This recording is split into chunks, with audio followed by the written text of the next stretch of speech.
Hello, Ichinaw Meow. Welcome back to my another video. Ichinaw Meow ngasidi ako'y angangi school gi manakta dadam gi dukan leibako. Ado mayam na ngasidi adugi video do na share tawjarake. Ado mayam yengminasi.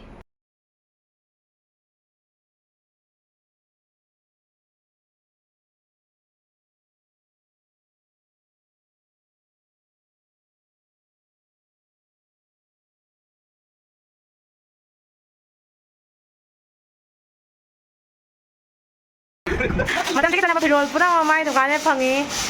Address na Salipur gi hek kali. Salipur Oxford Senior Secondary School gi hek manakta ni. Mayam na dukan sika visit tawbiro offer su mayam ma leijai.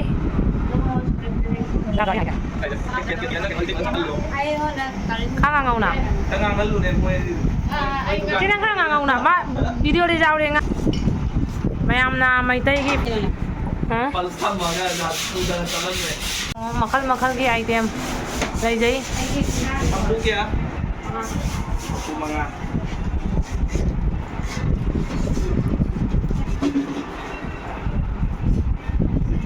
Dukan ji mana wa khang ngau he dada thuk jaw si di ka daro ka the aya khra da ulang ki sai toi so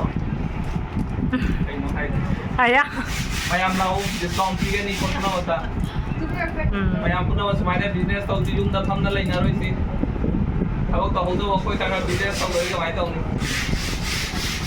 ya ba ndo ara la ke ra dukan gi mapuni sina chene electric nen police ma laure chene nen police su makal gi nen police su lai jang siga mayam ana parfum ma loi lai tonga body achar loi na lai siga siga nam hau ramane engang school gi tiffin bag jumbo box siang sing pretty malu che demo Dạ bạn.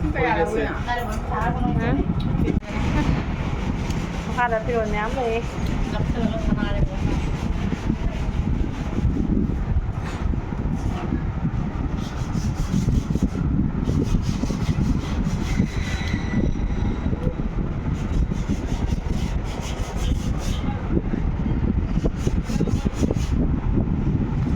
Iya kasih deh.